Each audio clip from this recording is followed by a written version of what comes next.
Minhas amigas, meus amigos, muito boa noite a todas e a todos. Boa noite. Coisa boa para um professor ouvir o eco do cumprimento. Isso diferencia quando pessoas estão falando para, que pressupõe distância, e pessoas que estão falando com outras pessoas.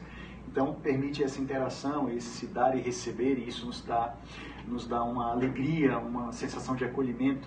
Sejam bem-vindos à nossa casa, ao Instituto Procer, a essa casinha amarela que recebe vocês hoje para conversarmos sobre ressignificação. E esse pensamento, essa ideia que acompanha várias linhas de pesquisa, de estudos, desde a filosofia, algumas linhas psicológicas e, logicamente, a programação neurolinguística, pretende trazer para nós algumas observações relacionadas àquilo que nos acontece e que não era o esperado, ou não era o que nós gostaríamos que tivesse acontecido. E, de repente, nós nos vemos diante de perdas, ou nos vemos diante de coisas que não foram do jeito que nós gostaríamos. Não aconteceu o melhor, não aconteceu o esperado. Adversidades, problemas, intercorrências, perdas, dores, sofrimentos, tudo isso nós costumamos colocar no rol das coisas que a gente não quer. Perfeito? Coisas que a gente não gosta. Só que isso faz parte da nossa existência. Estamos juntos nesse pensamento? Dá para viver uma vida humana sem esses perrengues? Dá para viver uma vida humana sem a gente se sentir negociado às vezes? Já se sentiram negociadas? Então você fica negociada com alguma coisa, assim, né? Esse processo de negociamento que nos bate de vez em quando e que tem a ver com emoções também que são parte do pacote de nossa humanidade. Tristeza, medo, raiva, todas essas coisas que fazem parte do existir humano. Então a vida tem a sua dimensão maravilhosa, feliz, alegre, e a vida tem a sua dimensão trágica. O que fazer quando estamos diante da vida e ela nos apresenta a sua dimensão trágica? Como nós podemos absorver essas realidades e fazer algum uso delas? Então, vamos brincar aqui hoje, e eu tenho a felicidade de poder ter comigo, dividindo o palco, uma pessoa que admiro muito, que é o professor Luiz Ozanay. Eu vou pedir a vocês uma salva de palmas para ele. E daqui a instantes ele vai assumir aqui o palco para poder conversar com vocês. E nós vamos trazer justamente essas perspectivas, essas formas de olhar as dificuldades da vida. As situações que nos tiram daquilo que é o planejado. Adversidades. Como vocês devem já ter algum conhecimento, dentro da minha forma de trabalhar, eu vou juntando coisas. Eu junto programação neurolinguística com filosofia, com mitologia, com várias estradas nas quais eu transito e que eu gosto, que eu sinto que elas trazem contribuição importante para nós. Então, pensar, para mim, não pode prescindir dessas estradas, né, filosóficas ou psicológicas que vão nos dando informações preciosas para compor aquilo que nós vamos ter como material para tomar nossas decisões, para fazer nossas escolhas. Então, algumas das falas importantes que nós vamos trazer aqui são falas de pessoas que vieram de muito tempo atrás. Exemplo. O filósofo Baruch Spinoza, também era conhecido como Bento Spinoza, viveu no século XVII e foi um dos nomes mais importantes do pensamento mais racionalista. Ele traz uma importante contribuição da razão para o pensamento humano. E Spinoza, ele era judeu, filho de uma família de portugueses que fugiu de Portugal justamente por conta da perseguição aos judeus no século XVI, século XVII, e essa família vai morar em Amsterdã, na Holanda, onde havia um pouco mais de complacência com as ideias diferentes, havia um respeito maior à diversidade. de pensamento. Chegando lá, Baruch Spinoza, ele tem toda uma preparação desde garotinho para ser um rabino. Ele estudava o judaísmo, estudava a Bíblia, estudava a Torá. Ele era absurdamente inteligente.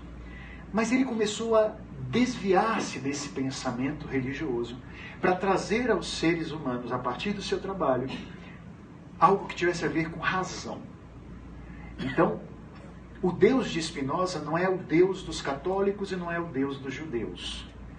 Spinoza pensava que Deus estava em tudo, inclusive no mal, inclusive no bem, inclusive em nós, em todo lugar, em toda parte. E esse pensamento um pouco panteísta levou Spinoza a ser mal visto dentro das sinagogas. Levou-o a ser mal visto pelos cristãos também. E assim, ele começou a ser tido como uma pessoa que oferecia risco, porque ele pensava coisas muito estranhas. Spinoza chegou a sofrer um atentado à faca, do qual escapou, feriu-se, mas escapou, e as pessoas queriam acabar com ele. E aí ele sofre um harem, que é um tipo de excomunhão judaica. E os rabinos oferecem a ele dinheiro para ele mudar as suas ideias. Ele não topa. Os rabinos oferecem a ele a possibilidade de se retratar e dizer coisas diferentes daquelas que ele dizia. E ele não topa.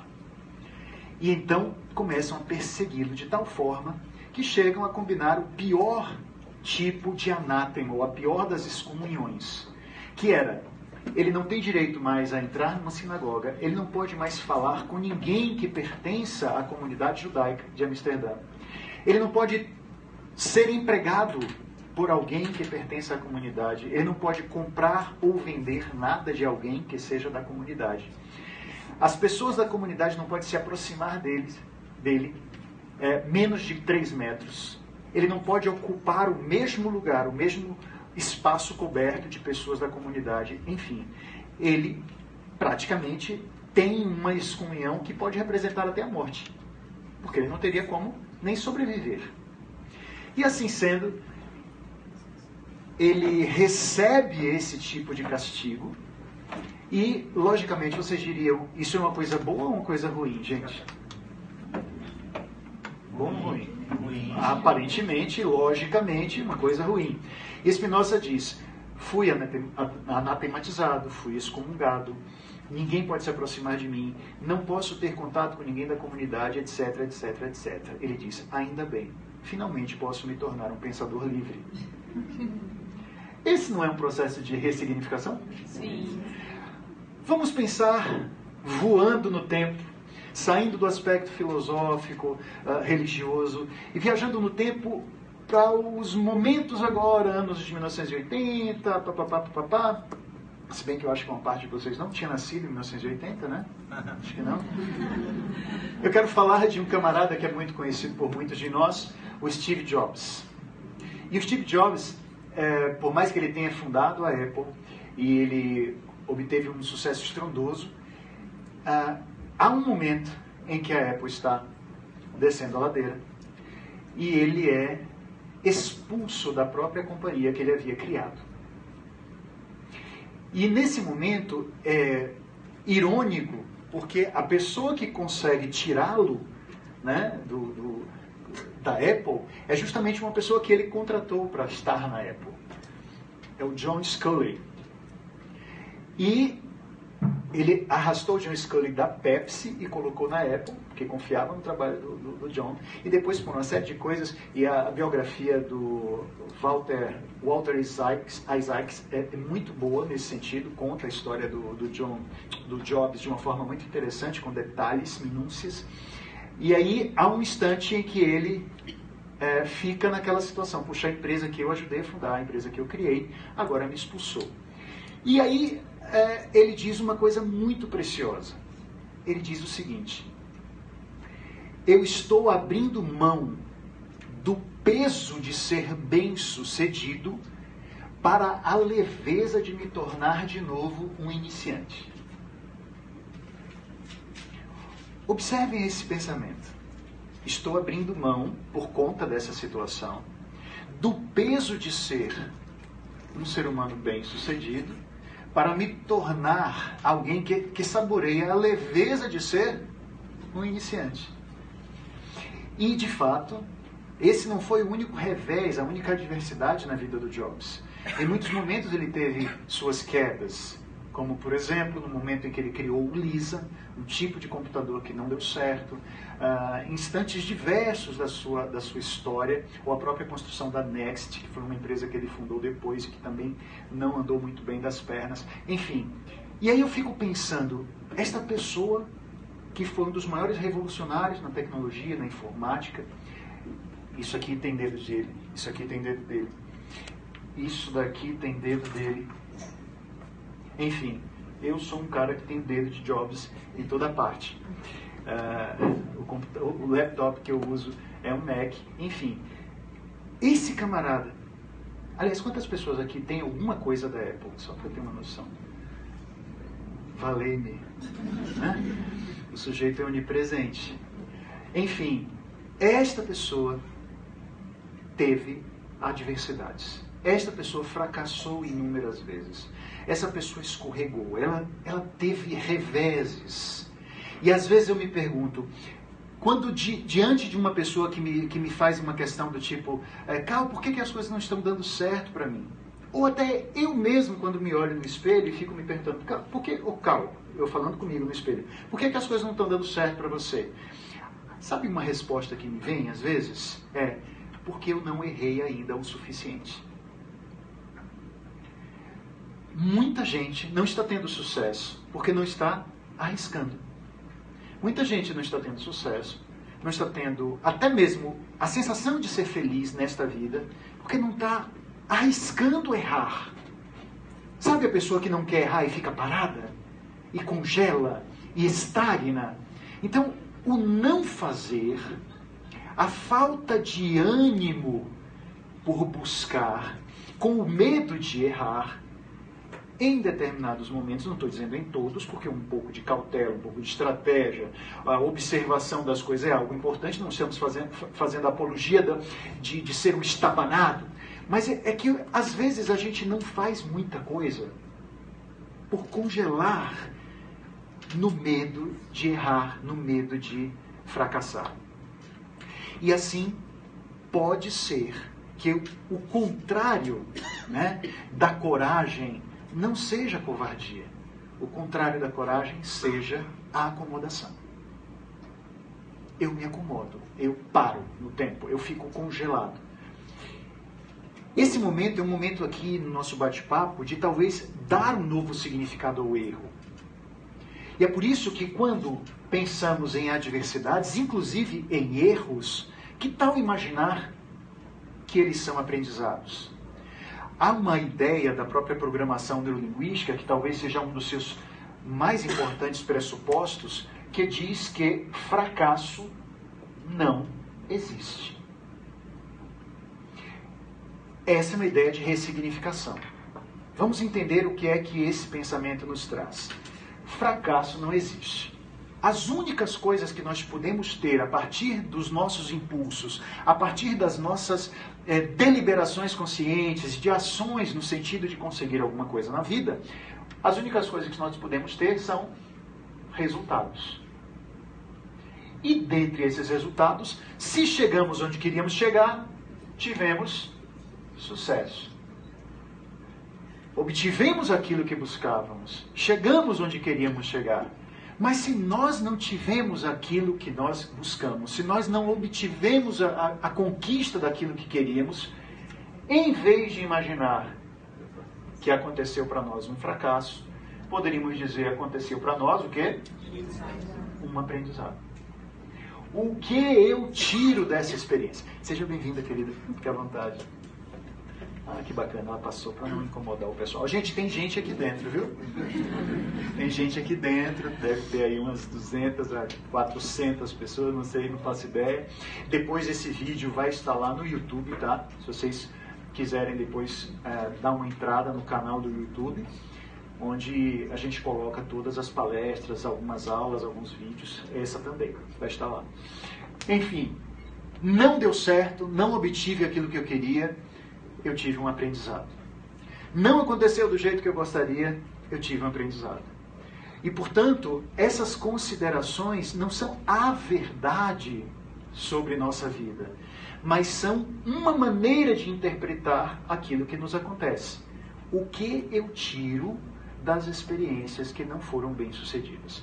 Sabe, uma das coisas que mais prejudicam o nosso crescimento, seja ele na vida profissional, na vida pessoal, é o perfeccionismo.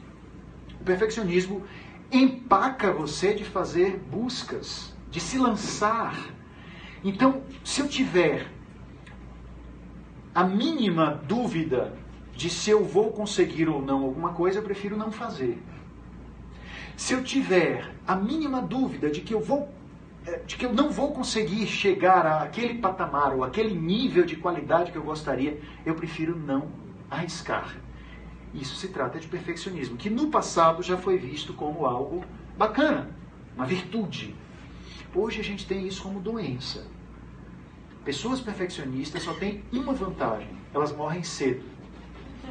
Então elas não vão atrapalhar a vida dos outros, momentos elas morrem bastante cedo, né? E uma das coisas que eu faço para a gente perceber um pouquinho o lançar-se, a importância de lançar-se, é uma experiência musical que eu gosto de fazer.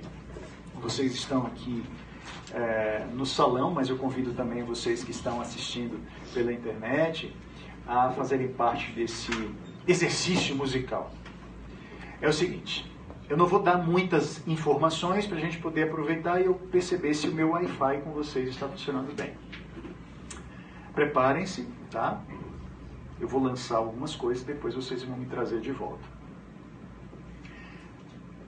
Quando ouvirem o sim, todos me dizem um não. Quando ouvirem um não, todos me dizem um sim. Preste atenção, vai começar a canção. Sim, sim, não. Não, não, sim. Sim, não, sim. Não, sim, não. Yes! De primeira, velho. Meu Wi-Fi com vocês está muito bom. Vamos continuar um pouquinho só para aquecer, que depois vai ficando mais complicado. Não, não, sim. Sim, sim, não. Não, não, sim.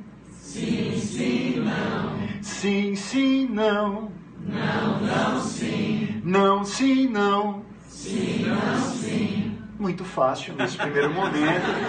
Palmas a vocês pela captação imediata da proposta. Agora, como tudo na vida caminha do mais simples para o mais complexo, vamos colocar uma pimenta nesse tempero para deixar a coisa um pouquinho mais complicada. Quando ouvirem o céu, todos me dizem o chão. Quando ouvirem o chão, todos me dizem o céu. Preste atenção, vai recomeçar a canção. Sim, sim, chão. Não, não, céu. Céu, não, não. Chão, sim, sim. Chão, não, sim. Céu, sim, não. Não, céu, chão. Sim,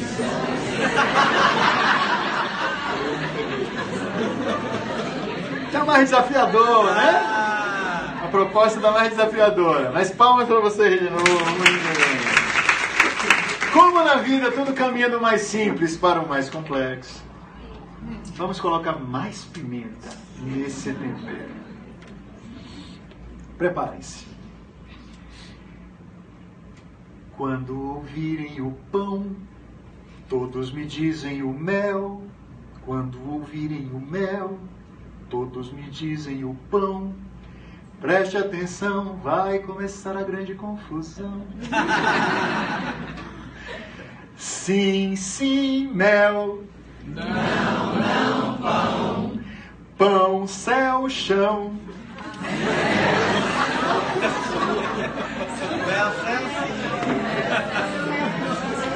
Mel, sim, pão. Pão, não, céu. Céu, chão, sim. Não, céu, pão. Sim, chão, mel. Mel, sim, não. Pão, não, sim. Palmas para você. Gente, se você... Quantas pessoas se equivocaram em algum momento? Beleza. Observem. Eu queria dizer para vocês que se vocês fossem perfeccionistas, se vocês não tivessem condição de ressignificar o erro, vocês não participariam da experiência. Vocês nem se lançariam na proposta. A gente perderia um momento de alegria, de diversão, de prazer. Um momento, como nós dizemos em grego, um momento eudaimônico. Um momento de felicidade em tempo presente. Porque vocês ficariam, eu não vou acertar. Eu não vou dizer errado. Então, este é um convite para que em alguns momentos, lógico, por favor, problematizem a minha fala, não entendam esta fala como generalista, mas uma fala que convida vocês a dizer, se errei, o importante é que eu não quero errar mais. E para não errar mais, eu vou aprender. Vou aprender com isso. Vou tirar disso alguma coisa que me seja útil.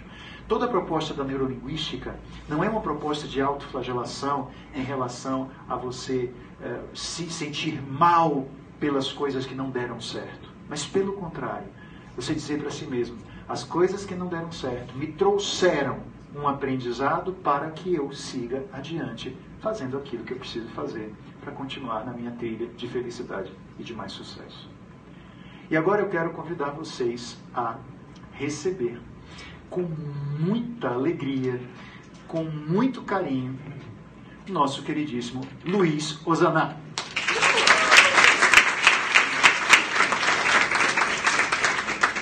Deixa eu dar o microfone, querido. Tá funcionando. Alô, som, experiência.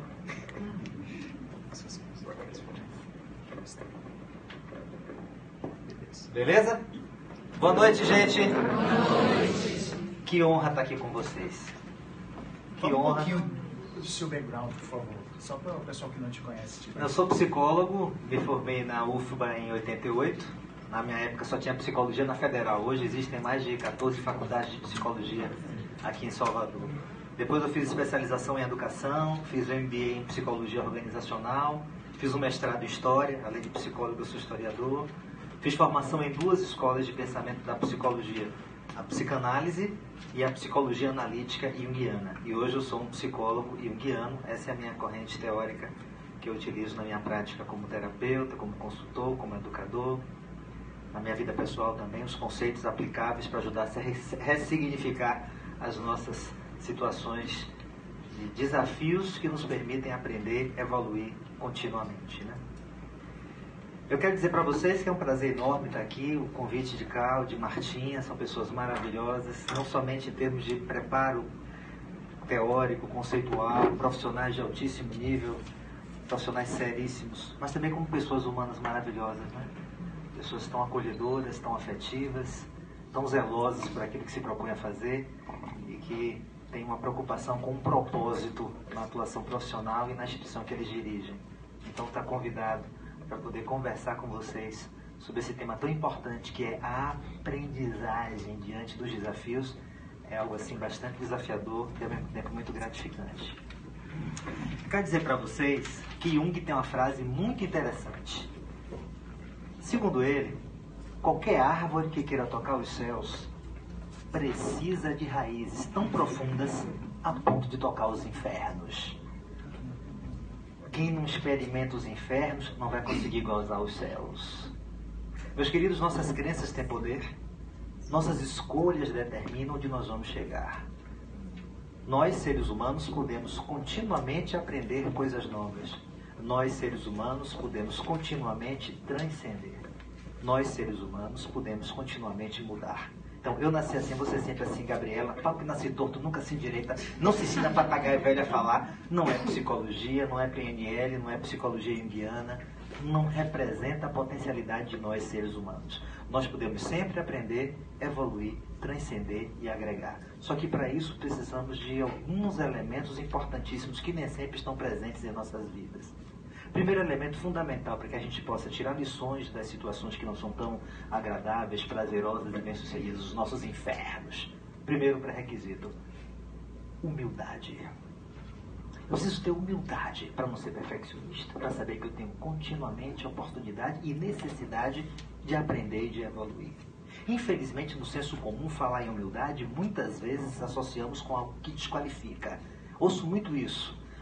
Que ela assumiu aquele cargo na empresa, mas era muito humilde, ela era muito frágil, só tinha cobra criada, a galera montou como se humildade fosse sinal de fragilidade ou fraqueza. Ouço muito isso. Você não vai fazer uma palestra aqui na minha empresa, mas é o pessoal da área de manutenção, o pessoal com pouca escolaridade, o pessoal humilde, como se humildade fosse ignorância, incapacidade de dar conta de um crescimento, de um salto qualitativo. Eu aprendi que eu não menosprezo ninguém, também nunca idealizo ninguém, porque nós somos capazes de coisas incríveis, tanto positivas quanto negativas. E nós, seres humanos, podemos sempre evoluir, sempre mudar e sempre aprender coisas novas. Depende da maneira como a gente se posiciona. Humildade é um atributo fundamental. Mas além de humildade, tem outro atributo que é fantástico e que nem sempre está presente. Coerência. Coerência entre o que eu falo e o que eu faço, o que eu cobro e o que efetivamente eu ofereço.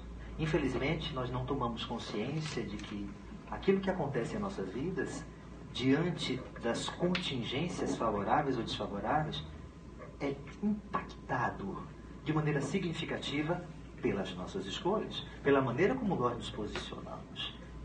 E muitas vezes escolhemos um caminho de queixa, lamentação, estagnação e involução, apontar o outro. E Jung tem outra frase muito interessante. Ele afirma: quem olha para fora sonha, quem olha para dentro acorda. Ou seja, quando a gente se confronta e tenta tomar consciência de quem sou eu, como é que eu estou diante das contingências da minha vida, eu posso perceber que, independente do que role, mesmo diante dos meus infernos, eu posso aprender coisas novas e evoluir. Hoje eu atendi uma paciente, ela tem fobia de barata.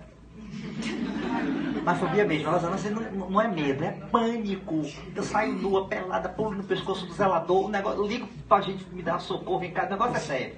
E ela tem uma história de vida complicada, porque ela, uma relação com a mãe muito difícil, ela é jovem, ela é formada, é concursada, mas ela tem umas dificuldades nas relações, uma relação abusiva, uma relação de muito conflito, uma relação competitiva com a mãe, ela não tem a figura paterna. E então ela resolveu, depois de muito esforço, se mudar. E finalmente ela alugou o primeiro apartamento. Kitnet, super simples, mas digno, porque é o que eu posso pagar. Estou morrendo de medo, Osonado, nesse novo momento na minha vida. Porque era muito desconfortável morar na casa de minha mãe, aquela neurose. Mas era cômodo. Já viu que às vezes a gente cai numa armadilha de que é algo que é desconfortável, mas é cômodo? É um cômodo desconfortável, porque o novo assusta e a gente fica paralisado, andando em círculos ou o que é pior, para trás. Ela morre de medo de barata. Meu grande medo era ter uma barata em casa, como é que eu ia resolver morando sozinha? Osaná, meu grande pânico, a maldição aconteceu. Quando eu chego em casa, que eu abro a janela porque estava quente, entra uma baratona. Quando eu estou no quarto, ar-condicionado ligado, já é dormir, eu saio, fecho a porta e vou para a sala. Eu disse, não é possível. A barata vai dormir no ar-condicionado e eu vou dormir na sala. Esse quarto é meu, sou eu que estou pagando. Ela não é possível. Então eu tenho que resolver. Mas como é que eu vou fazer com essa barata? Aí ela descobriu que tinha SBP em casa. Então ela foi na cozinha, pegou o SBP, tremendo, entrou e foi. Cadê a barata? Sumiu. Ela disse, pior do que saber que tem uma barata é ela ter sumido. Ai, meu Deus do céu. Ela disse que teve que abrir armário, levantar a cama, tirar extrato de cama. Bafou, quase intoxica, fechou a porta, voltou. Ela disse que ficou de 10 às 2 da manhã, lutando contra a barata. Veja bem, quando deu 2 da manhã, ela encontrou a barata morta embaixo da cama. Ela, venci. Aí ela foi para a sessão hoje. Minha semana foi péssima. Um desgaste. Eu quase morro, quase que um piripaque. A semana foi péssima? Você conseguiu perceber que você enfrentou e derrotou a barata? Ela não tinha reparado. E se você conseguiu enfrentar essa barata, mesmo diante daquela fantasia de impotência, de incapacidade, você consegue perceber que você pode enfrentar outros desafios na sua vida? É verdade. Só não é fácil. 4 horas lutando contra a barata, misericórdia. Porém, ela descobriu que existe uma força dentro da gente. Acho que a barata ensinou muito para ela. Eu acho que ter enfrentado e vencido essa barata, algo tão ruim, uma adversidade, um problema. Mas essa adversidade é muito mais edificante, complementar, do que permanecer no apartamento que não tem baratinha nenhuma. É melhor vir logo a barata pra gente enfrentar. Pra você não ficar aprisionado no medo da barata imaginária. Porque eu vou ficar com medo que um dia vai aparecer. E você fica estranho.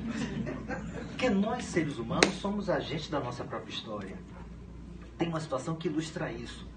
Tinham 2 pescadores que estavam no rio, cada um numa canoa, 80 metros um do outro. Um joga a rede, quando puxa a rede vem vazia. Joga de novo, nada de peixe. Quando olha 80 metros, tem outro que joga. Quando vem, muito peixe. Mas tanto peixe que a canoa quase emborca, a canoa quase vira. Não estava pegando peixe. Poxa, eu estou no lugar errado, os peixes estão lá, rema, mede o cara, dá um toque com o fundo da canoa para dizer, cheguei chegando, também quero meu espaço, meu irmão. Joga a rede, quando puxa, vazia. O que estava lá, misericórdia, lá ele, tem espaço para todo mundo, pode ficar, meu irmão. E jogou a rede, quando puxou, peixe. Mas tanto peixe, que a canoa quase emborca, a canoa quase vira. Aí, quando estava pegando os peixes, disse, desculpa, mas como é que você está conseguindo pegar tanto peixe? Estou jogando minha rede aqui e não consigo pegar nada. Aí o que estava conseguindo, deixa eu olhar a sua rede. É minha rede aqui, estamos com problema. Sua rede tem um diâmetro dos furos muito largo, os peixes entram e saem. Minha rede tem um diâmetro dos furos muito menor, os peixes entram e ficam. Moral da história, meus queridos, minhas queridas, não existe rio sem peixe. Existe o uso inadequado da rede. Porque quando aprendemos a utilizar a rede correta, a nossa vida avança. Vai ser perfeito? Esqueça. Vai ser fácil? Nunca. Vou ganhar todas? Nem pensar. Mas eu tenho certeza que será um ciclo virtuoso de crescimento, desenvolvimento, aprendizagem e evolução. As nossas escolhas determinam onde nós vamos chegar. Humildade. Coerência. Somos muito pouco coerentes. Ah, Salvador, cidade culturalmente não tem nada. Temos um evento desse. Cadê a galera? Até quem chegou hoje, mas talvez não tenha. Quantos eventos? Ah, a sala tá suja. Onde é que você jogou o papelote? Esse trânsito em Salvador, como é que você dirige? Ah, porque a política votou em quem? Ah, mas o sindicato. Você é sindicalizado? Ah, mas essa taxa de condomínio, você vai para a Assembleia? Ave Maria, não quero nem saber, depois reclama da taxa. Ó, muitas adversidades, muitas vezes nos dominam, nos anulam, porque nós não utilizamos a rede correta para administrarmos essas situações. Quando nós nos posicionamos de uma forma construtiva, agregadora, consciente, com humildade e coerência, a gente avança. Porque a gente vai ter a capacidade de ter um posicionamento estratégico que agregue valor para as nossas vidas. Porque na vida nós podemos fazer 2 perguntas. Uma pergunta que atrapalha bastante, uma pergunta que permite a gente crescer. Infelizmente, fazemos muito mais a pergunta que atrapalha do que a pergunta que agrega. A pergunta que atrapalha é a pergunta quanto custa. E a pergunta que permite a gente crescer é a pergunta quanto vale. Eu fico chateado com meus alunos de faculdade quando me perguntam, professor, cai na prova? Não. Que foi? Então vamos estudar, né, prof? Eu digo, filho, você estuda porque cai na prova, porque é importante para a sua formação. Ah, professor, você com seus escados. Não, estou escaldando, estou perguntando. Fico triste quando o aluno me pergunta, professor, se eu pode ir no sistema quantas faltas eu tenho? Se posso, tem 12. Perde com quantas? 18. Isso que foi? Tenho mais 6 faltas para gozar. Porque falta na faculdade é igual a crédito pré-pago de celular. Se não usar na janela de oportunidade, não acumula para a próxima. Eu quero minhas 6 faltas. Digo, vá lá. Se jogue, meu irmão. Só que é muito comum que o aluno erre nas contas. E aí tem 19 faltas. Aí vem falar no pé do prof. Prof, eu tive perdi por 1. Eu digo, não perdeu por 1, perdeu por 19. Você tinha 18 faltas pra gozar, tinha que dar satisfação nenhuma, velho. Tá incluído, tô sem saco, não quero ir, minha sogra veio morar comigo. Não perdeu por causa de 1, perdeu por 19. Cuidado com a pergunta que você faz, porque a pergunta que você faz determina onde você vai chegar. Cuidado com o mundo do menor esforço. Cuidado com o mundo do atalho. Cuidado com o mundo do gato, do zigue, da gambiarra. Porque esse é o caminho que faz você andar para trás. No mundo organizacional eu fico muito incomodado. Vamos contratar fulano para aquele cargo. E o salário? O piso. Eu fico chateado com o mundo do piso. O aluno pergunta, professor, Preciso de quanto na prova final? 3,5. Ah, 3,5, prof. Ó, quem bota o cabeçalho já tem um ponto. Aí, né, brother? E se eu responder aqui, pá, o senhor dá mais 1,5. A 2,5 para 3,5 ele vai perder por causa de um ponto. Eu digo, meu filho, você nem fez a prova ainda, já tá no conceito de classe. Eu fico incomodado quando nossas escolhas nos levam para uma paralisia, uma involução diante dos obstáculos. Que faculdade você quer? A mais barata, com muito ensino à distância, que o professor não cobre nada e que a nota venha fácil. Tem. Agora, se vai valer a pena para você, é outro papo. Se vai permitir que você tenha empregabilidade e vai ter conhecimento, eu não sei. Que faculdade você quer? A mais desafiadora, com professores mais exigentes, que eu tenho que me dedicar bastante e ler muito. Essa é que eu quero. Aquilo que me desafia a evoluir. Queridos e queridas, cuidado com o que é cômodo. Cuidado com o que eu estou acostumado. Cuidado com o que sempre foi assim, vai ser sempre assim. Procure aquilo que lhe desafia. Choque de realidade para você se confrontar com suas potencialidades. Isso é que vai fazer a diferença para uma ressignificação diante dos obstáculos, das frustrações, daquilo que nos confronta com nossos limites e que nos desafia a, olhando para dentro e tocando os nossos infernos, nos superarmos, avançarmos e irmos em direção ao infinito das nossas potencialidades. Para um junguiano, nós seres humanos somos seres de infinitas possibilidades. Nós podemos muito mais do que imaginamos à primeira vista. Nada é impossível, desde que nos posicionemos estrategicamente diante das condições, oportunidades e desafios que a vida oferece. Nós sempre podemos avançar, nós sempre podemos aprender. Não significa que sempre vamos vencer, não significa que vai ser fácil, nem que todo objetivo traçado vai ser alcançado, mas quer dizer que em todas as circunstâncias podemos de alguma maneira agregar valor à nossa vida, evoluir, aprender e a partir daí contribuir para um ciclo virtuoso dentro das relações que nós estabelecemos. Esse é o nosso grande desafio. Reconhecer onde nós estamos e onde queremos chegar. Eu adoro viajar. Eu viajo muito. Tem amigos meus que preferem carro. São dependentes químicos de carro. Nada contra, enfim, mas adoram e sabe a marca. O X35, eu digo, rapaz, nem sei que marca é. Rapaz, lançou, eu digo, não entendo, desculpe. Porque carro para mim tem que ser o suficiente, novo o suficiente para que eu não tenha medo de dirigir na paralela e que tenha um conforto que não doa minha coluna com ar-condicionado quando está quente. Mas carro, eu não entendo, enfim. Mas eu adoro viajar. Eu viajo muito, adoro lugares exóticos. Como eu sou historiador, adoro lugares...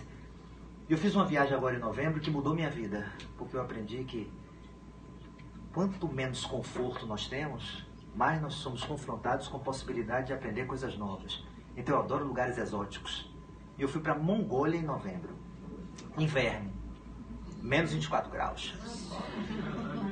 E eu contratei um guia com um carro. O guia falava inglês e um motorista. E nós íamos circular durante 4 dias pelo país. E eu quis incluir 2 dias e 1 noite numa família de nômades que ficava num campo afastado. Enfim, eu ia passar 2 dias, tirar leite de iaque, cavalgar com cavalo mongol, aprender arco e flecha e comer as comidas típicas e conviver com a família para ver como é que é aquela realidade. Porque eu sempre gostei de história, sempre fui fascinado pela cultura mongol. O Gengis Khan, vi uma série na Netflix, Marco Polo, quem nunca assistiu, vale a pena. Quem gosta de Game of Thrones, quem gosta de Vikings, quem gosta de Spartacus, séries épicas, tem uma chamada Marco Polo, 2 temporadas, é um negócio fantástico. E aí quando eu digo, mais do que nunca, agora eu vou mesmo. Aí como eu ia para o Oriente em novembro, eu vou incluir Mongólia.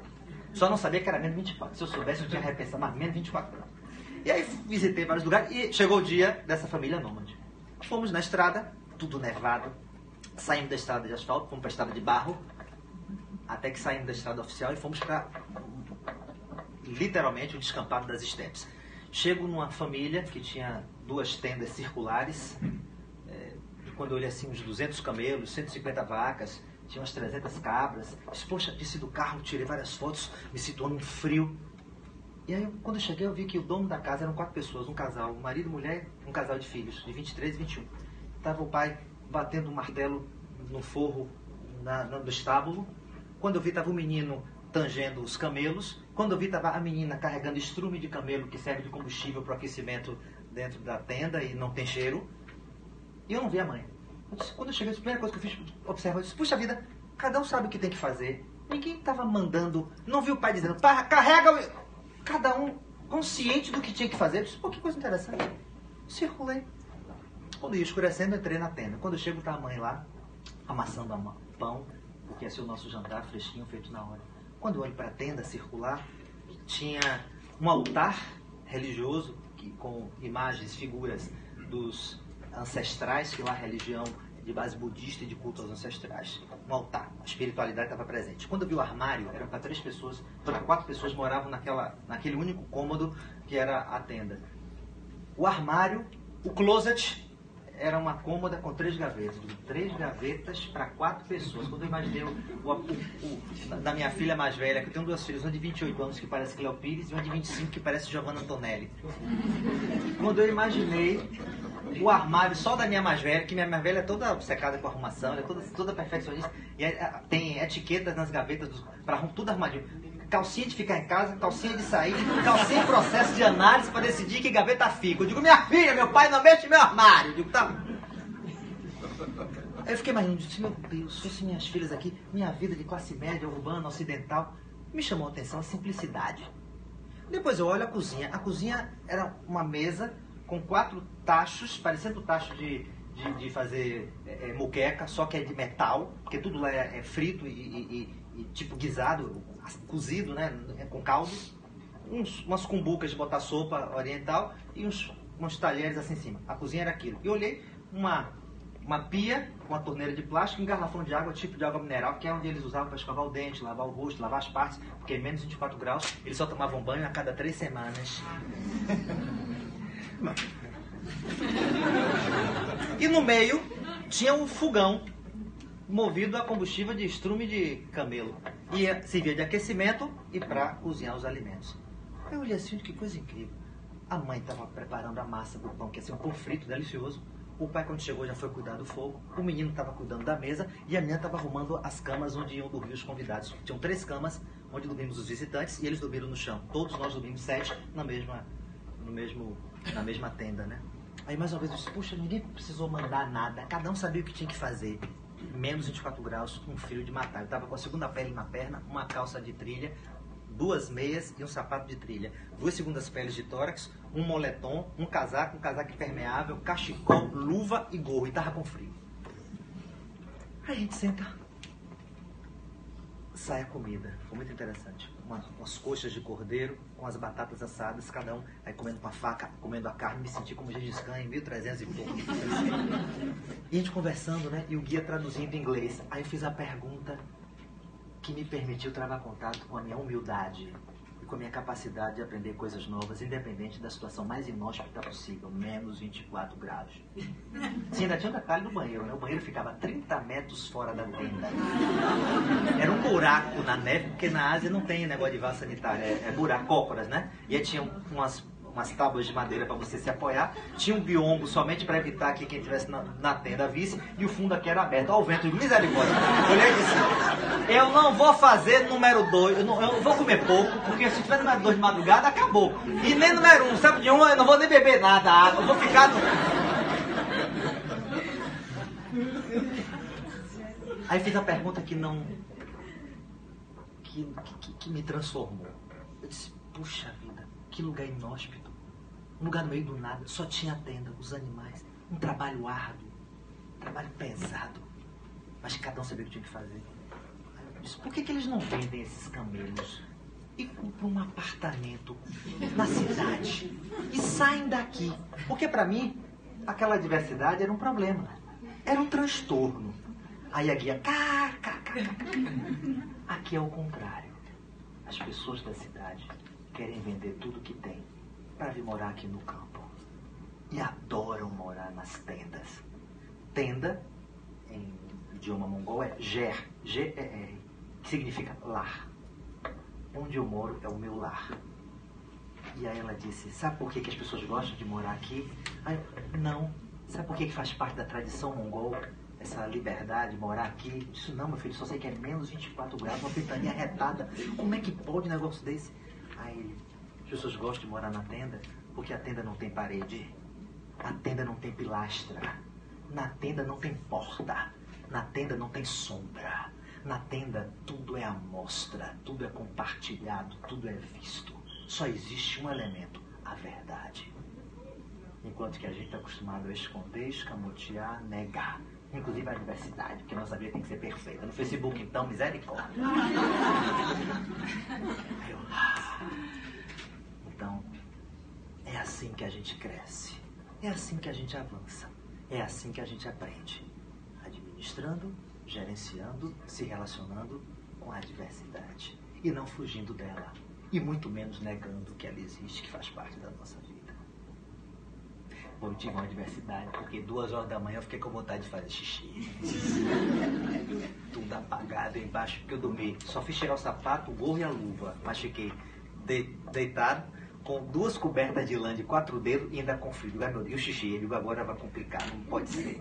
Aí eu vi que o patriarca tinha acordado, estava com aquela luminária de mineiro dentro, cuidando do fogo, porque cada vez um se revezava para cuidar do. Aí eu disse, ai meu Deus, vou aproveitar. Levantei, toalete. Aí ele me deu, pode ir. Aí eu saio, né? Só que a lâmpada só iluminava 3 metros. Enquanto que o banheiro estava a 30, né? Aí quando eu saio, neve, vento, frio, o pé vai até a canela na neve. E eu disse, rapaz, e cadê o banheiro? Peraí, calma. Aqui está a porta. Então é 30 metros naquela direção. Caminhei. Nada. Caminhei, não via nada. Olho para trás, já não via também a tenda. Calma, eu vou. Help. Não, calma, vou caminhar para baixo. Caminhei, nada. Sabe, meu irmão? Ninguém tá vendo não, sabe de uma? Eu vou ser anti-sustentabilidade. Tem ninguém do Greenpeace aqui. Fiz xixi ali mesmo. Vou voltar. Cadê, meu irmão? Quando eu volto, cadê a tenda? Nada. O coração acelerou. E o que é adversidade é essa, meu irmão? O que é que eu tô... Calma. Aí eu continuei caminhando. Nada. Aí caminhei mais um pouco. Aí eu vi o carro que me levou, uma Toyota 4x4. Ai, a Toyota tá perto da tenda. Abracei a Toyota, dei um beijo, colou porque tava metálico. Tirei. Aí consegui ver a tenda. Fui atrás. Quando eu vi, meu irmão, já tava no fundo da tenda. Eu tinha me perdido, porque desorientado. Ainda bem que eu não desisti. Consegui. Quando eu voltei, o cara, tudo. Tirei os sapatos agora, meu irmão. Não faço nas calças, mas não levo. Eu pago o bico aqui, mas... E eu aprendi que menos 24 graus. As estepes inóspitas da Mongólia. Você olhava, 360 graus, só tinha neve, tudo branco. Mas eles adoravam viver ali. Porque ali tinha liberdade, verdade, cumplicidade, trabalho em equipe, uma vida em propósito. E cada um dos parentes sabia qual era a sua função no processo em equipe. Um complementava a realidade do outro. Conversei com um filho de 23 anos, ele disse, eu sou formado em administração, estagiei num banco, não dá pra mim não, larguei e vim aqui com minha família cuidar dos nossos animais, porque a minha vida tem que ter um propósito, e o propósito é a liberdade. Não existe nada que pague a gente receber esse vento, pode ser gelado, pode ser quente, mas é o vento da liberdade, em função das nossas escolhas. Queridos e queridas, a depender da rede que nós utilizamos, eu entendo onde nós vamos chegar. Portanto, não tenha medo das adversidades. Não tenha medo do novo. Não tenha medo daquilo que lhe assusta. Porque aquilo que você tem mais dificuldade, aquilo que você tem mais medo, é que vai lhe ajudar a crescer, a superar, a transcender e a agregar. Para terminar rapidinho, tem uma historinha que ilustra isso. Eu aprendi isso quando eu tinha 17 anos. Para Mangue Seco. Quem já foi no Mangue Seco aqui? Fiz Mangue Seco há 30 e tantos anos atrás. Naquela época, não tinha hotel, não tinha restaurante, não tinha pousada. Era um lugar super difícil de chegar. Eu me lembro que eu fui de Bonfim, uma empresa de ônibus, para a Estância, em Sergipe. De Estância eu peguei uma marinete para Indiaroba. De Indiaroba eu peguei uma Belina com ar-condicionado natural, que era as brocas de ferrugem, para Pontal. E de Pontal eu peguei uma canoa para Mangue Seco. Nunca esqueço. Chegando lá, eram dois casais de namorados, acampamos embaixo de umas mangueiras. Banho era de cisterna no meio da vila. Banho de balde. Não sei como é que está hoje, naquela época era um lugar bucólico. Dunas, uma vila fofa, rio, mangue, mar. Para comer, não tinha restaurante. Moço, onde é que a gente come? Dona Maria cozinha para fora. Que é Dona Maria? Mulher de seu Zé o pescador. Segunda rua, terceira travessa. Dona Maria, se ela cozinha, cozinha. Tem o quê? Peixe aratu. Faz moqueca de peixe. 2 horas, menina, aqui. Eu vou estar 1h30. Essa só não dessa comida que passa fome. Pode deixar. Dia seguinte... Dona Maria, a gente quer comer de novo, tem o quê? Aratu e peixe. Então faz muqueca de aratu pra mudar o cardápio. Ela, mas o horário é o mesmo. 1h30, eu digo, tô aqui 1h15, só não cozinhar pra gente é fome, pelo amor de Deus. Estávamos indo pra praia, manguezal. Naquela época não tinha negócio de fungo do caranguejo, praga de caranguejo. Muito. Adoro caranguejo, né? Quando a gente olha caranguejo, perder de vista, eu olhei pro meu amigo pernambucano, Cuca, vamos entrar nesse mangue e pegar uma corda de caranguejo por casal. Vamos levar pra Dona Maria cozinhar, fazer uma farra de caranguejo aqui em Mangue Seco, de graça. Ele toca aqui pra mim, vamos nessa, meu irmão. Vamos explorar isso aqui, a natureza. Entramos no mangue, bluff. Ai, meu Deus, é difícil. Difícil se mexer aqui. Aí chegamos no primeiro buraco, o caranguejo, a gente...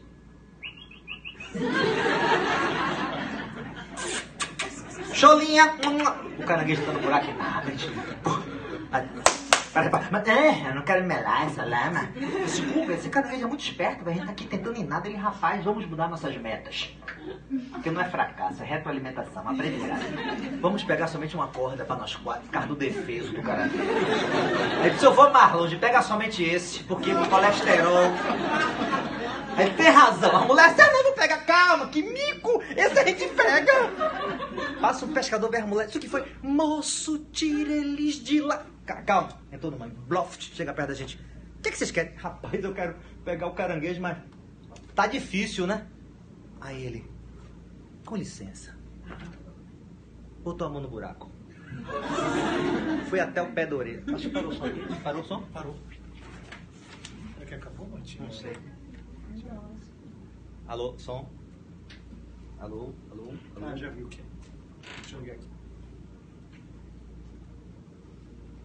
Aí ele tem que botar a mão no buraco. Aí ele botou, tirou. Aí fez a pergunta. Você quer pegar o caranguejo? Aí eu, quero, né? Aí ele tem que botar a mão no buraco. Só que o buraco é úmido, o buraco é escuro. Pode ser buraco errado, pode ser buraco de cobra. Se for buraco certo, o caranguejo tem duas bocas, pode arrancar a cabeça do seu dedo. Mas a única maneira de você conseguir pegar o caranguejo é se você colocar a mão no buraco. Sem risco, a gente não cresce. Sem desafio, a gente não avança. Sem adversidades, a gente não amadurece. Coloca a mão no buraco. O que é que não está bem na sua vida? Não sei. O que é que não está legal? Sua saúde, sua estética, seu casamento, sua relação com os vizinhos, sua relação com seus filhos, não sei. Mas a única chance de você mudar, evoluir, transcender, agregar, é se você colocar a mão no buraco. É se você fizer a pergunta mais importante de sua vida. Para que eu fui tocar onça com a vara curta? Para que eu fui procurar sarna para me coçar? Para que eu fui botar a mão nessa cumbuca? Você tem que fazer a pergunta mais importante de sua vida. Onde é que eu fui amarrar meu jegue? Queridos e queridas, se vocês estão perguntando para que eu fui inventar, eu não tenho dúvidas que a escolha é certa. Para você crescer, aprender, evoluir. Para que a sua vida tenha sentido, tenha propósito. Porque diante das adversidades é que nós conseguimos evoluir. Só dá valor quem já perdeu. Dá valor à saúde quem está doente. Dá valor à mãe quem perdeu. Dá valor à democracia quem está na ditadura. Dá valor ao seu carro quem pegou o buzu em Salvador. Então, que beleza. Só dá valor ao açúcar quem ficou diabético, que tem que tirar. Eu adoro pudim de leite agora, vai ter que reduzir bastante. Então, aprenda na adversidade. Não desista nem paralise diante dela. E não queira tudo que é muito fácil, não. Porque minha paciente hoje enfrentou uma barata. Segundo ela, do tamanho de um gato. Olha a miséria. Diz que sai os olhos vermelhos, saia fogo pela boca. Ela tinha... Parou de novo. Ela tinha rezado para não ter barata em casa. Mas a melhor coisa que aconteceu para ela foi ter essa baratinha logo no primeiro dia. Porque no lugar de ficar fugindo e eternamente em dúvida, será que vai ter barata? Será que vai ter barata? Será que hoje tem barata? Ela já descobriu que é capaz de enfrentar a barata. Tudo bem, 4 horas, foi dureza, mas ela percebeu que ela consegue muito mais longe do que acreditava anteriormente. Cuidado, que as nossas crenças têm poder, nossas escolhas determinam onde nós vamos chegar. No lugar de nos lamentarmos, ficarmos poliqueixosos e ficarmos atrapalhando e retroalimentando um ciclo vicioso de conflitos, de angústia, de dificuldades para a gente, para quem convive conosco, vamos nos reposicionar de maneira agregadora, buscando ter consciência, transparência, humildade, coerência e sendo capaz de falar o que nós realmente sentimos. Porque nas relações interpessoais, o diálogo, a verdade é a única maneira de podermos crescer. Porque para tocarmos os céus, precisamos dos infernos. Porque para podermos crescer, precisamos das dificuldades. Se fosse fácil demais, não daríamos valor. Quem viu o filme chamado Matrix?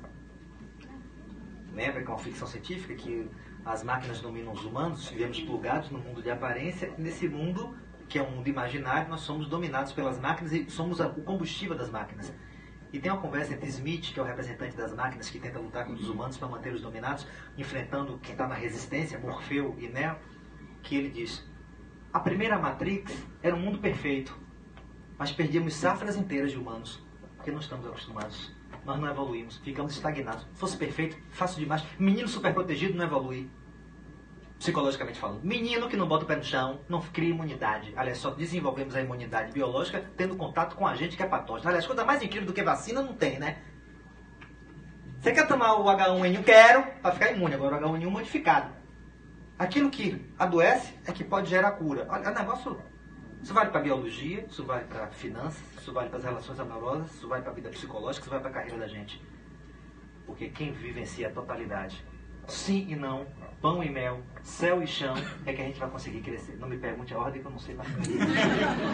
Mas é a única forma de podermos crescer, com a complementaridade, porque é assim a vida. Então ouse, ambicione, arrisque, quebre padrões, saia do que estava cômodo, incomodando. Porque o cômodo que incomoda adoece e mata, destrói a nossa alma. Estamos aqui hoje para falar de programação neurolinguística, psicologia analítica, tomada de decisões, futuro das nossas vidas, em função das nossas escolhas. Depende de nós. Coloca a mão no buraco. Faça a pergunta mais importante de sua vida: onde é que eu fui amarrar meu jegue? Obrigado, galera!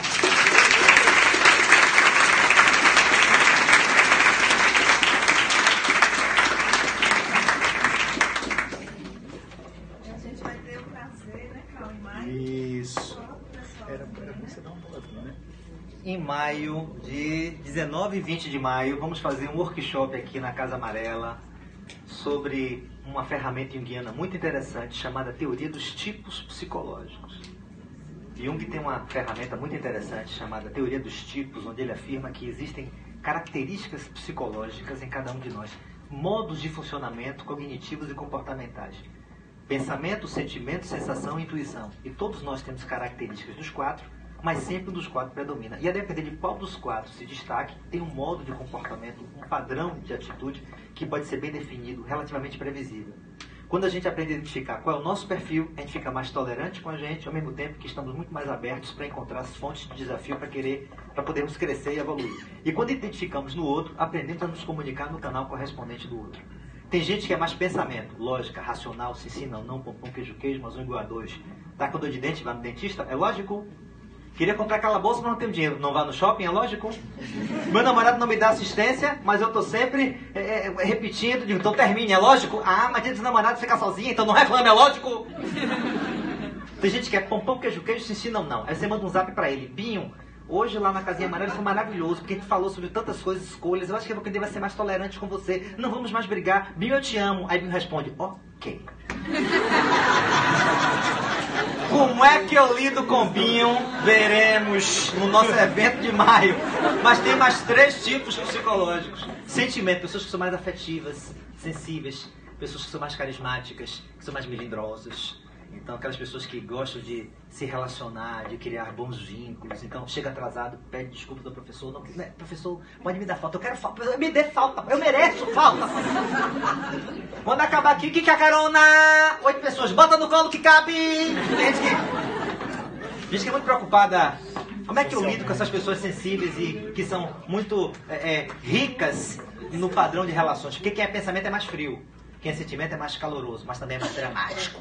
Veremos que não tem certo, errado, melhor nem pior. Quem é pensamento é frio, mas é mais resolutivo. Quem é sentimento é mais carismático, mas é mais cobrador e chantagista e sofre, somatiza.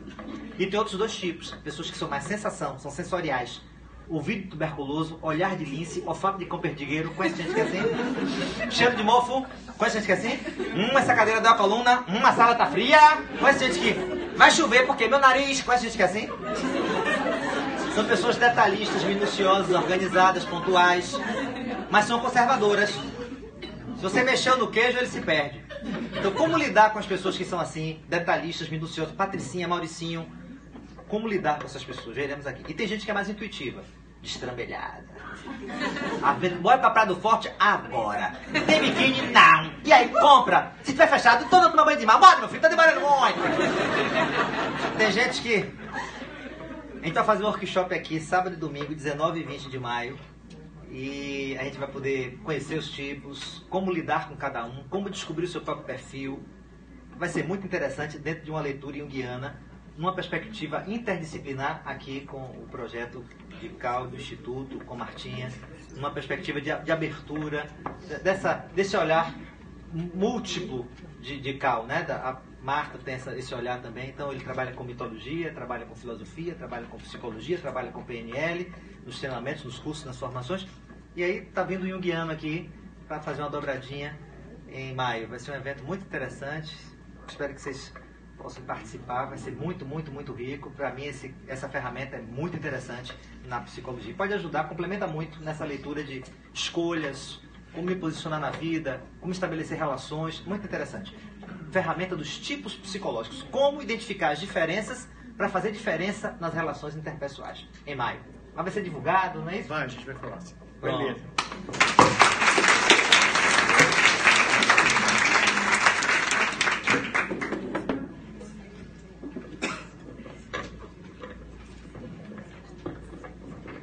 E que esta seja apenas a primeira parceria, né? Nós temos uma felicidade muito grande em trazer ao Instituto pessoas como Luiz Ozanar, que tem uma carreira brilhante, um trabalho muito consistente, um conhecimento muito vasto e também passa esse conhecimento com leveza, com bom humor, que para nós é algo fundamental aqui dentro do Instituto. Então, não é porque a gente está vivendo a dimensão trágica da vida que a gente vai ficar chorando pelos cantos, se aborrecendo, ficar todo negociado o tempo todo. Aliás, eu sou um grande propagador da delícia que é o incômodo. Como é importante que nós nos sintamos incomodados. Porque o pior seria se nós não tivéssemos dor, incômodo, insatisfação, sentimento de chateação, porque aí a gente ficaria no lugar. Então, algumas realidades que são realidades que incomodam são elementos propulsores das nossas transformações.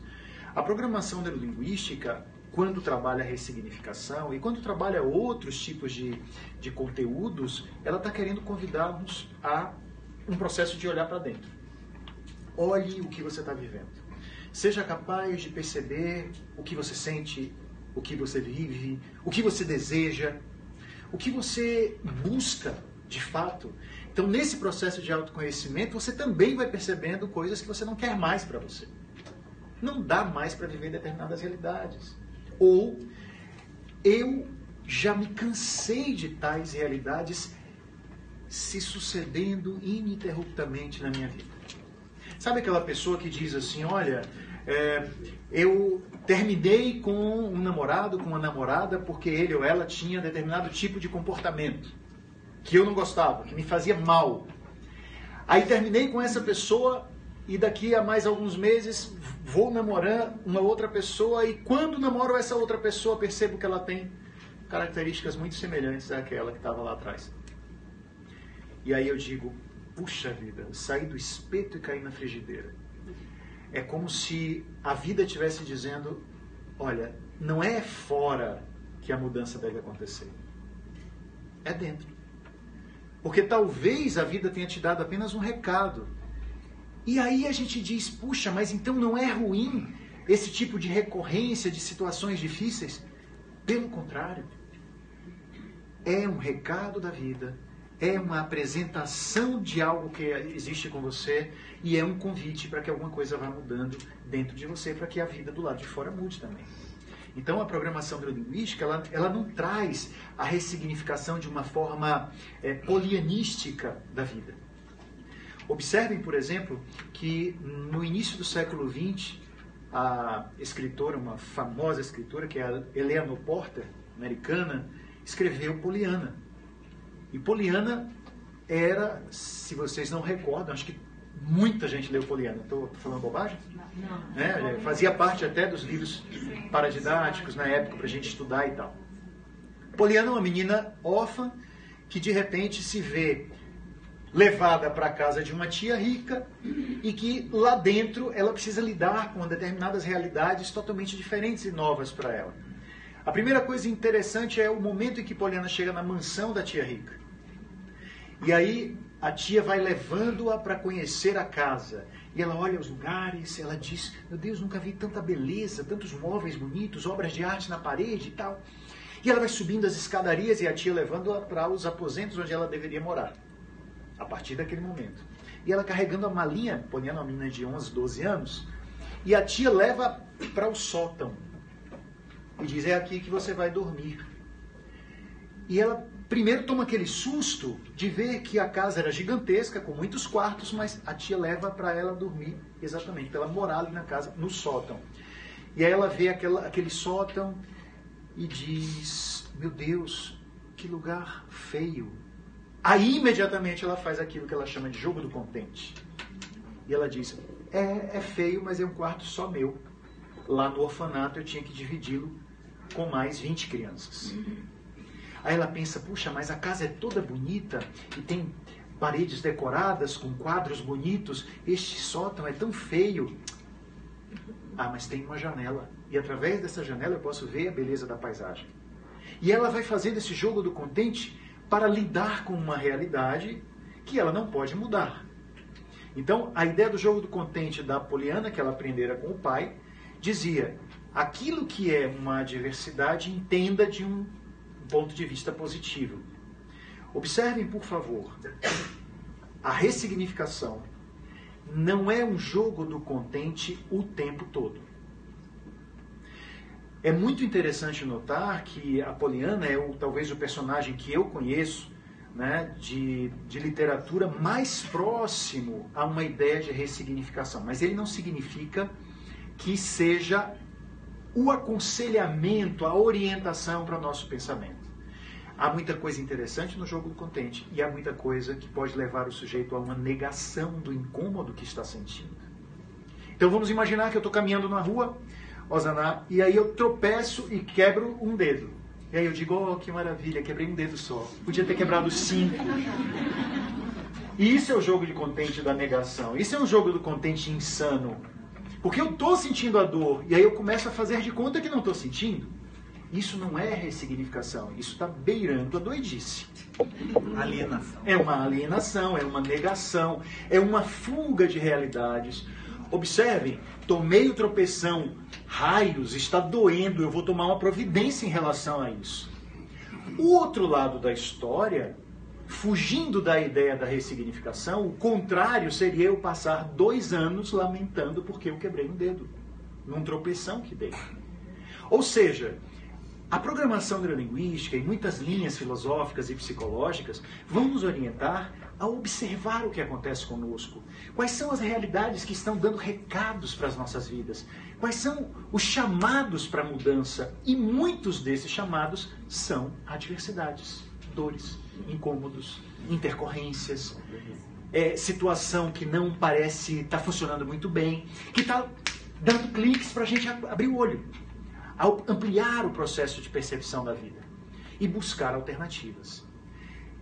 Hoje é um dia que, em especial, eu gostaria de dedicar esse nosso encontro, Osaná, a uma pessoa que deixou o mundo justamente nessa madrugada. O grande físico britânico Stephen Hawking.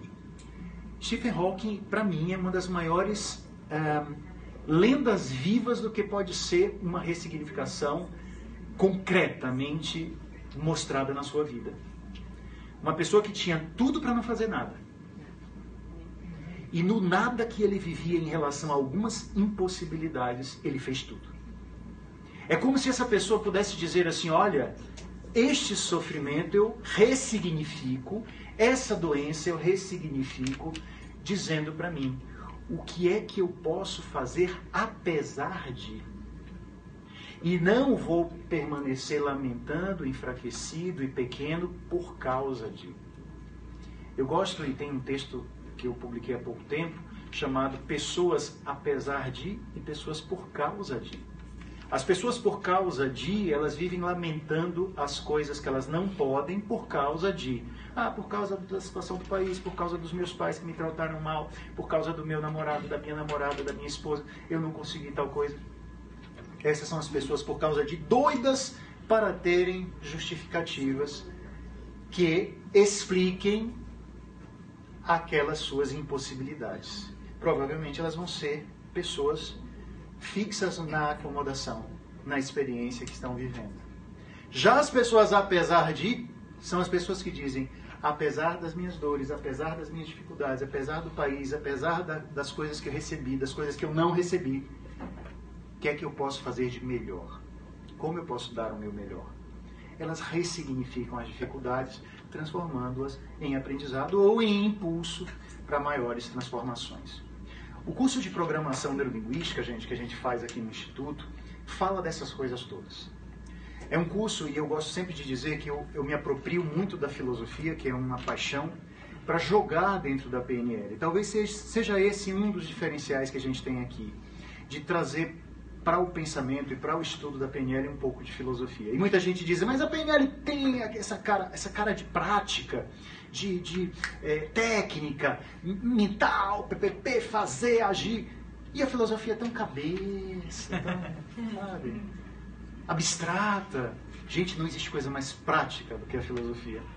Porque o pensamento humano, o pensamento dos grandes filósofos, desde o passado até os contemporâneos, desde aqueles que ficaram lá nos tempos mais remotos até os do dia de hoje, eles nos ajudam a andar para frente. Eles nos ajudam a decidir, eles nos ajudam a fazer a nossa vida acontecer.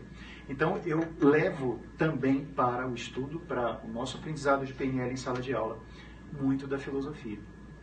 E queremos fazer, vocês podem ver que eu acho que no material que vocês receberam, né, o curso acontece com 2 turmas, começando em março, sendo que a primeira começa na quarta-feira, a turma 1, turma das quartas-feiras, dia 28 de março, e logo no dia 30 nós temos também a turma de finais de semana. São 2 finais de semana prolongados, uma turma ótima também para quem mora em outras cidades, porque vem, faz alguns dias aqui, depois no mês seguinte faz mais alguns dias e conclui. E a turma de quarta é a turma extensiva, toda semana, uma tarde de quarta-feira, começando às 2, terminando às 19. Então, vocês podem ver mais detalhes. Sim, para quem se inscreve hoje, no dia da palestra aberta, nós temos alguns mimos, alguns brindes. Um brinde importante é levar a chave do PNL Plus, que é um curso digital que eu criei com mais de 30 vídeos.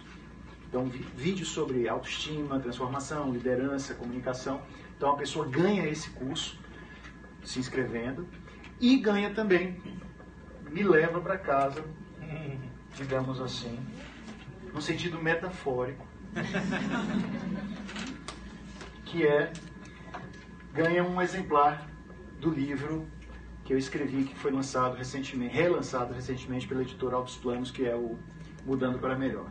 Então, são os brindes para quem se inscreveu hoje. Tá? Sempre falamos, e é importante que se diga, as turmas são preenchidas muito rapidamente. Então, aquelas pessoas que têm interesse, por favor, nos procurem a mim, Martinha, Anice, que está aqui na recepção, para fazer a sua inscrição. Escolha qual é a melhor turma para você, seria a quarta, seria final de semana, e nós vamos ter a possibilidade de estar juntos nessa jornada. São 60 horas, onde vamos estudar ressignificação, dentre outras muitas coisas. Como que os processos de comunicação humana podem ser mais facilitados, se você aprende a fazer rapport, a criar sintonia com o outro. Como que você pode aprender a conversar com os pedacinhos de dentro, que nós chamamos de subpersonalidades, e que são pequenos eus que habitam o nosso mundo de dentro e que têm pontes diretas com outras linhas de estudo, inclusive parece muito com a teoria dos complexos de Jung, né, que são entidades autônomas, praticamente, que funcionam, te tomam em alguns momentos, e quando você vê, você está agindo, fazendo, falando, e você depois diz, meu Deus, eu disse aquilo, eu fiz aquilo. Incorporou uma entidade. Parece um encosto, né? Você é uma pessoa tão refinado, um cara tranquilo, do bem, na paz, aí de repente você dá doida, você briga, você xinga, e depois diz, não era eu. Não era eu. Eu estava fora de mim. Mas tem gente que diz eu estava fora de si. Então a pessoa está fora de si e diz coisas assim, foi alguma coisa que me tomou, foi algo que me pegou, foi um ser diferente. Aí vai dizer que foi o demônio, que foi um encosto, que foi um obsessor, um anjo mau, enfim. E em vez de perceber que não foi algo de fora, foi algo de dentro. E esse algo não quer o mal para nós. Esse é um processo de ressignificação importante dentro da PNL. Toda vez que você tem uma subpersonalidade que leva você a agir, pensar, dizer coisas que você não queria, isso não significa que essa subpersonalidade seja ruim. Ela apenas não foi educada. E é possível um processo de autoconhecimento que faça você mexer nela. Dar uma ajuda a ela, para que o processo de transformação aconteça. Dentro do princípio de ressignificação, a PNL vai fazer você olhar para essas subpersonalidades como seres que pedem a sua ajuda para aprender, crescer e mudar. E aí você está ajudando a elas no processo de mudança, você está ajudando a si mesmo, porque a forma como ela vai agir dentro de você será diferente. Enfim, programação neurolinguística tem muita coisa prática. O curso é bastante movimentado, não tem só teoria, tem muita prática, muito exercício. E eu espero que vocês gostem bastante. É um curso de 60 horas, um curso que tem uma profundidade, tem muito material também para você pesquisar depois. Enfim, queria lembrar também que as inscrições para o workshop do Osaná já está também com matrículas abertas, com inscrições abertas, tá? Então as pessoas que quiserem procurar o trabalho de Osaná, que é um fim de semana, também nós estamos já fazendo inscrições, tá bom? Pode deixar seu nome, pode ligar pra gente, pode deixar o nome aqui, que a gente vai começar a organizar tudo direitinho. E para fechar, e quando o professor, o palestrante diz que já está terminando, ele gosta de ouvir um muxoxo na audiência. Eu até peço, eu faço de novo, entendeu? Para ficar mais. Então, a gente que agora que está terminando, gente. E essas demonstrações espontâneas sempre me tocam profundamente, as fibras mais íntimas, assim, né? Existe uma frase que está na entrada do Museu do Homem em Paris. É uma frase do poeta Paul Valéry. E ele diz assim, para as pessoas que estão chegando ao museu, né? É um museu que mostra a antropologia, mostra o ser humano, as diversas etnias, coisas importantes da realidade do homem, do ser humano na Terra. Um museu que foi inaugurado em 1937 e eles encomendaram um poema ou uma frase do Paul Valéry, grande escritor francês, que pudesse ser colocado ali. E essa frase está lá e diz o seguinte: depende daquele que passa se eu serei túmulo ou tesouro. Observem, é um museu que trata do ser humano, né? É um museu que fala sobre nossa vida, nossa história na Terra. Depende desse que passa se nós olharemos esse museu como um túmulo, só coisa velha e morta, ou tesouro. Tiraremos dali o quê? Aprendizado valioso. Depende de você, meu amigo, mas não entre aqui sem desejo. A ideia é que nós continuemos sendo seres desejantes, que nós continuemos com fome, muita fome, fome de aprendizado, fome de crescimento, fome de transformação. Seria muito difícil se a gente perdesse a fome. Se eu pudesse desejar algo para todos nós aqui hoje, seria que saiamos daqui com mais fome, fome de vida, fome de aprendizado, fome de fazer as nossas vidas serem vidas que realmente valham a pena se viver.